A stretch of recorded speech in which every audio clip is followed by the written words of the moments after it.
What's going on, everybody? Welcome back to the channel. In today's video, we're going to be diving into a deck that has a card that will be rotating out with the next standard rotation, which I've just recently found out is going to be the 1st of September in MTG Arena, and that card today is going to be Tergrid, God of Fright. I feel like this is one of those cards that a lot of people just are a really big fan of. I don't know. I feel like it never really made the biggest impact when it comes to overall what the front side would do. I do think the back side was definitely a very popular form of what this card really did a lot in Standard for the most part, but definitely a fan favorite, I would say, of a lot of players in MTG Arena. I'm sure there are people who definitely probably got this card to work on the front side, but definitely one of those things that it's like it has a very good upside if you really get it going. Worst case scenario, you play the back side and just kind of slowly drain your opponent or make them sacrifice non-land permanents or discard cards until they kind of lose the game. So in today's video, we're going to be diving into a mono black deck that I built around Tergrid. It's definitely pretty expected of what you would expect in a mono black deck. I mean, you have a lot of the basics of what a mono black deck contains. Our big removal being Blood on the Snow and also Blood Meathook Massacre. We got the Shambling Gas to Dispute combo, so we can maybe dig a little bit deeper, get a bunch of treasures, so we can kind of ramp up pretty quickly. A couple other things that make the deck that I think will help out with the sacrifice effect is if we can get Tergrid out and then follow that up with an Invoke to Despair. That's probably a pretty good 1-2 punch just because we'll get all those cards if we are able to play Tergrid on the front side. But other than that, it's just a very basic mono black deck with just a couple tweaks here and there, just with some of the newer cards for the most part. I don't play a lot of mono black like control / aggro, so it's definitely gonna be kind of interesting to kind of see how this deck plays out. I'm sure I'll make a lot of mistakes, so it's definitely gonna be one of those things that as we dive deeper, into the games, you'll probably see me make a couple misplays just because, it's one of those things that as I don't play decks like this too often, I'm not aware of certain sequences other than the ones that are, that have been done quite a bit. The other thing to note, I guess, this is also another pretty decent deck to kind of, sign off on snow stuff because, Snowlands will also rotate out when rotation happens. So it's definitely one of those things that we do get to play Snowlands, at least in this deck, one last time. Over the course of the next couple weeks until rotation happens, I'll probably be diving into decks, playing cards that will be rotating out. So if you guys have any suggestions of what cards you'd want to see a deck built around, I'll definitely try my best to make a deck happen with that, at least do a video on that deck before, it rotates out. Just so, if you want to watch some gameplay but weren't able ever to make a deck, I will, try my best to maybe build a deck that you can kind of watch and kind of see how the deck plays out for the most part. But with that being said, let's just dive into the games and let's just kind of see how this deck does. All right, so opening hand is pretty okay. We don't have Shambling Gas turn 1, but we still have Deadly Dispute, Underdog. So it's definitely a keep. We can always draw better, and we're also on the play, so that definitely helps out a lot to be pretty effective, possibly against our opponent.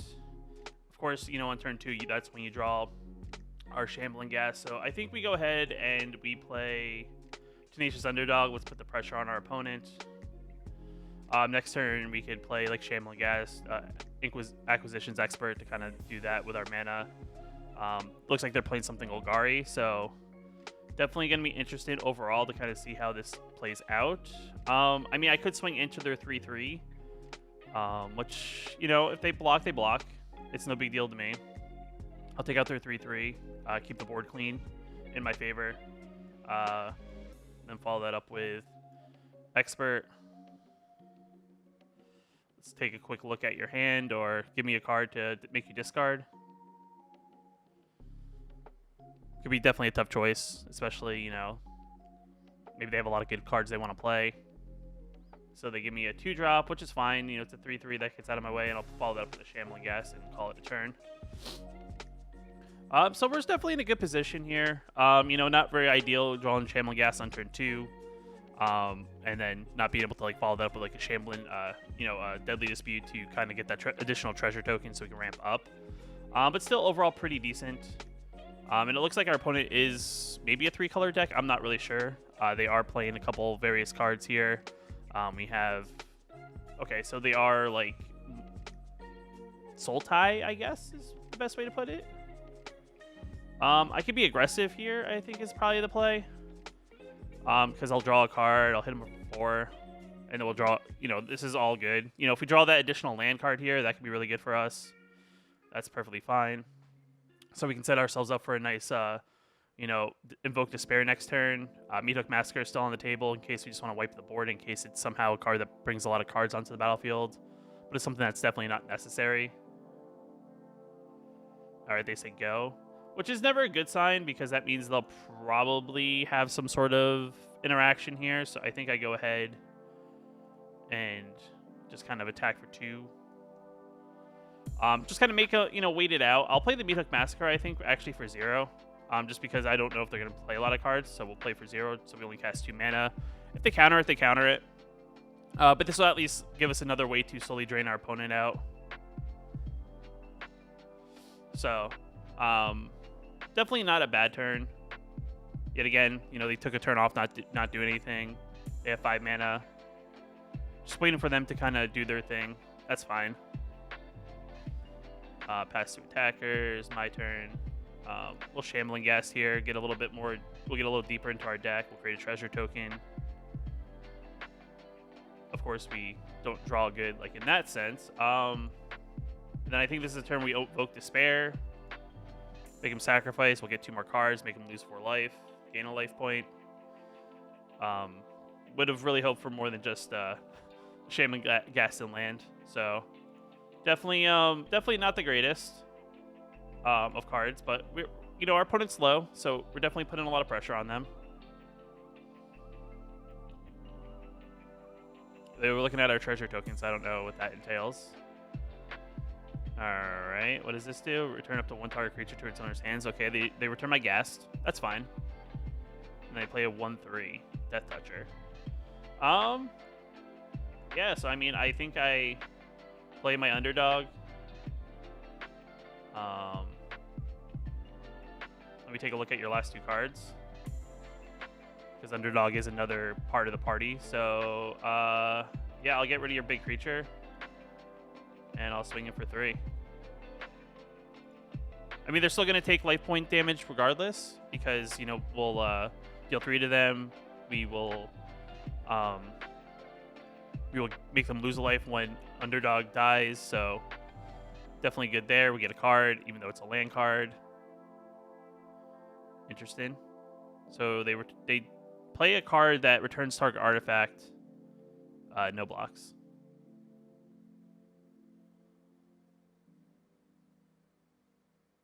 Sure. They have a follow-up? Sure. I feel like they should have played Henrika before combat. Huh. So let's see. If I attack it with Tenacious Underdog, I think I put them low enough that I could also follow that up with a Meathook Massacre to finish them off. So we'll swing all. They can block however they want. They probably want to block the 3/2. They don't have mana to kill it unless they have another kind of removal. They go to 1, and then we Meathook just for 3 for giggles. So everything dies. And ping. And they're dead. Alright, game 1 pretty good. Though we didn't play Tergrid, we still played mono black. Opponent goes first. Hand's pretty okay. Not anything explosive. We're not rampant into an Evoke Despair early, but we have to. And we have 3 lands, so I think we could be okay here. Play the Hive and say go. Looking at, is it? So definitely probably a tougher matchup, I would say. If they want to counter this, they can counter it, but it looks like they don't. Get at least a peek at a card in their hand. We got a Shakedown Heavy, which is definitely another good card, sure. You probably have an extra one. That's probably why you let it go. Yeah, see, they had another Expressive Iteration, so they were okay with letting 1 go. And they get a land, which is good for them. And they only have 1 mana, and we draw our Tergrid, which is sweet. So it looks like there's like a little stick, but I don't know if that's just, natural stick or like because the game sometimes like has that hesitation. So it's definitely one of those things that, you have to kind of wait and see. And yet again, more stick. So our opponent has something. So they may try to remove Shakedown Heavy before I get card advantage from it. Because they're definitely not going to want to take 6 points of damage next turn. They probably want to, put something in front of it or prevent the Shakedown Heavy from attacking. Which is good for us because that means we can play like Henrika or, we could even play the the Tergrid's other side, which is definitely not bad in this position if they're this behind on board. So definitely kind of an interesting play here. And yet again, they pass turn, or pass priority, I should say. We'll swing in. They have something. See, there's their stick. They're probably going to remove it from combat. Or they're going to do something to it. Sure. I mean, if they double voltage surge here, this sets us like up perfectly for playing something like Henrika. So that's fine. I think we actually play the reverse side of Tergrid's Lantern just because of the idea that we can make our opponents slowly discard cards and they're tapped out. And we're going to do that if they want to discard or sacrifice a non-land permanent, which they don't have any. So definitely in a good spot. It looks like we're actually playing Jeskai, and they were missing white, which I guess they drew. So definitely good for us. And the less they draw here, the better. So I guess they're looking for an answer.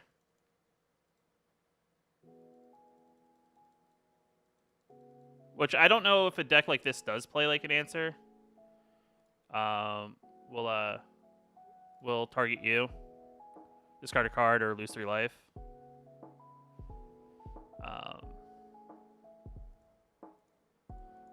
We'll swing in at them. We'll invoke. And sacrifice Teferi.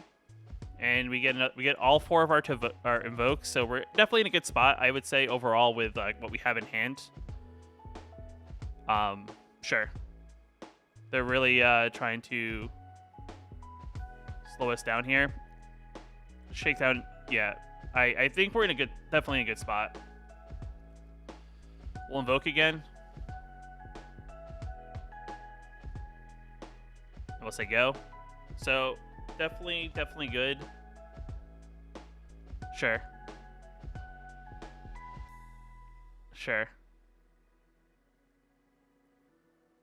All right, they're really digging deep. Really digging deep for the answer. We'll invoke again.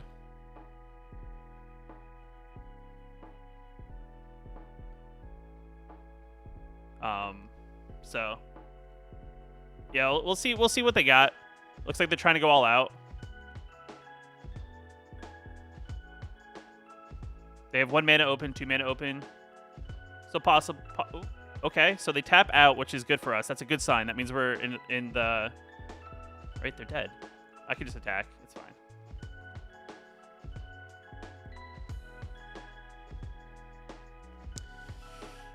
Yeah, so definitely put a lot of pressure on the slower deck. You know, they had to deal with a lot of stuff. It probably didn't help that we, you know, they had to deal with the Lantern. Then we literally drew all our Invoke Despair. So then, you know, Invoke Despair is going to be that card that you're going to see a lot of play of, especially in mono black decks come post-rotation. It's a good card. It just kind of cleans up a board for 5 mana. You know, makes them sacrifice probably 3 key things, depending on the deck. On the play, hand isn't great. But I think it's a keep, just because I hope that we don't draw as much land as we have. So we'll kind of see how this plays out. All right, nothing really to play. We're not going to play Mean Hook for 2, so we're going to skip that. Looks like we're playing some sort of mono white that plays Foretell. Okay, that's good for us to know. We'll play Shakedown Heavy. It's a good card. You know, yet again, it puts a lot of pressure on our opponent pretty quickly. Not sure what they're playing for Foretell. I don't know if they're playing like some sort of combat trick to kind of like flicker or you know, give target creature +1/+1 and double strike. Can't think of the name of the card off the top of my head. Sure. Do your worst. You probably get rid of the Henrika. It's fine. Yeah, it's fine. I mean, I have the mana to play it. They'll probably untap it just so they don't take 6. They can't block it. So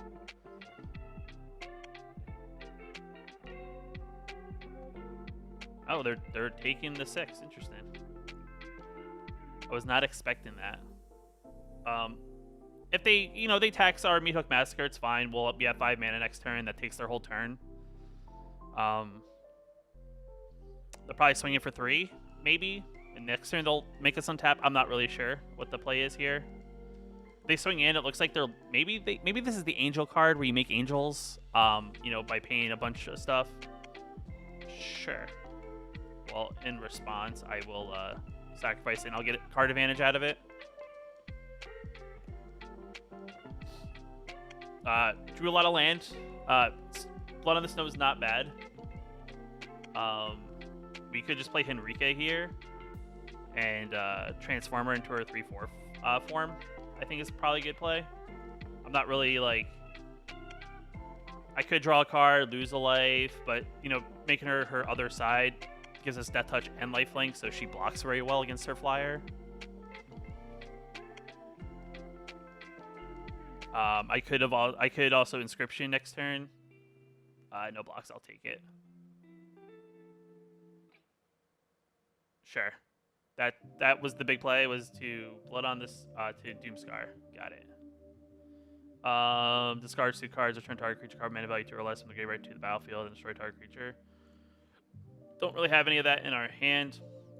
Might as well play Henrika again. We'll just go to combat. I'll draw a card and lose a life. Nice. Shambling Guest. And we'll say go. So definitely very good. Our opponent is stuck on 3 lands, so which is unfortunate in this matchup. Sure, you can take a look. It's all bad for you. Sure.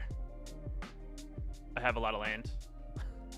It's perfectly fine. I mean, I'm not really playing that for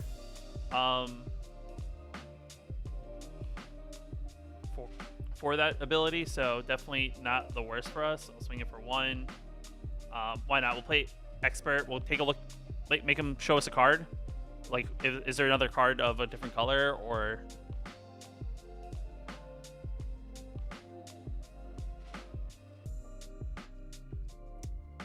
maybe a tough choice. They have a full grip of cards, so definitely. All right, so they are maybe some sort of pump deck. I'm not really, you know, maybe I'll save this for 9 mana and we'll kick it for 9. Sure.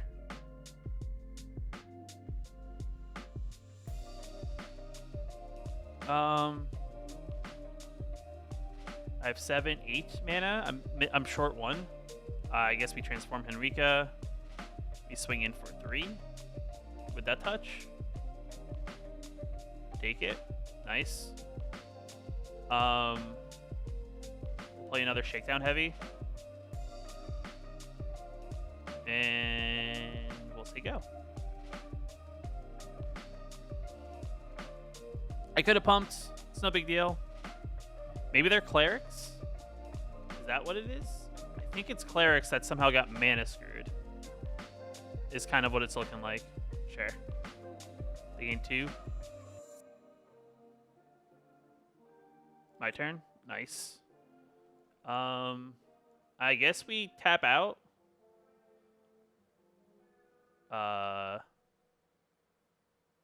Yeah, we tap out. We'll kick it. Choose options. Target opponent discards 2 cards. Destroy target creature. Target opponent creature.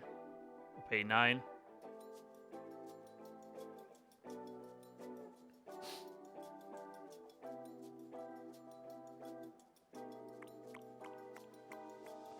All right.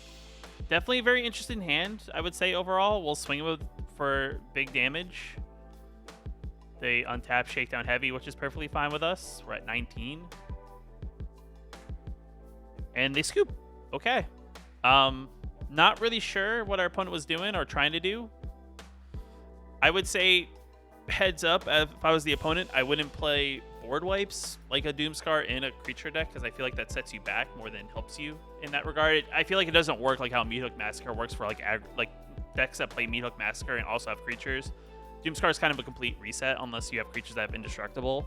Other than that, I guess having 3 mana kind of made them only able to play 1 spell a turn, so maybe they have to up their land count, just because I felt like we went quite a few turns and still no mana, so don't know really what happened there, but still not a bad game for us. And we're back. I know the video was a little bit shorter, but I'm trying to figure out a good time in here because I just don't want to have like a video that's an hour long and have like 20 something games in it. And I feel like you get the gist of the deck, even if like, you know, maybe I didn't get to play Tergrid as much as I wanted to in this video. But I do think, you know, for the most part, this is a pretty solid mono black, you know, kind of control-y style deck. I wouldn't really call it aggro. Maybe it's like more mono black mid-range for the most part. But for the, you know, the deck works. You know, there's a lot of good cards. I mean, there's a lot of cards in this deck that, you know, will still be around post-rotation. That I think this deck still puts itself in a pretty decent spot in that regard. Outside of that, you know, this deck is pretty solid. I do see why people enjoy mono black. I'm sure, you know, if I was able to get Tergrid out on its front side, I feel like maybe, you know, it'd be a different story. If we add that with Invoke Despair, probably be pretty cool to kind of get that going and making our opponent, you know, sacrificing things or discarding things into the graveyard and thus being able to play their own cards against them. But outside of that, you know, definitely a cool deck. Definitely something that I probably should have played maybe a little bit more of, as it was a, you know, standard legal deck for quite some time that I just never really dove into. But let me know what you guys think down in the comments below. You know, were you guys fans of Tergrid? You know, did you play a lot of mono black or this style of deck? I definitely like to hear what you think. If you have any suggestions on what the next deck I should do, let me know as well down in the comments below. It definitely helps just kind of give you guys a better idea of maybe getting you some content that you like, maybe see some cards be played that maybe you just didn't get around to playing yourself. I'll definitely do my best to try to get as many of these decks, you know, played before rotation happens. And with that being said, like the video if you like it. If you're new here, you want to know what posting videos like this one, hit that subscribe button, and I'll catch you in the next video. Just want to give a special shout out to the channel members here on my YouTube channel. You can also become a channel member yourself down below the video, hitting that join button. It definitely helps out a lot, and I just appreciate you guys for your support.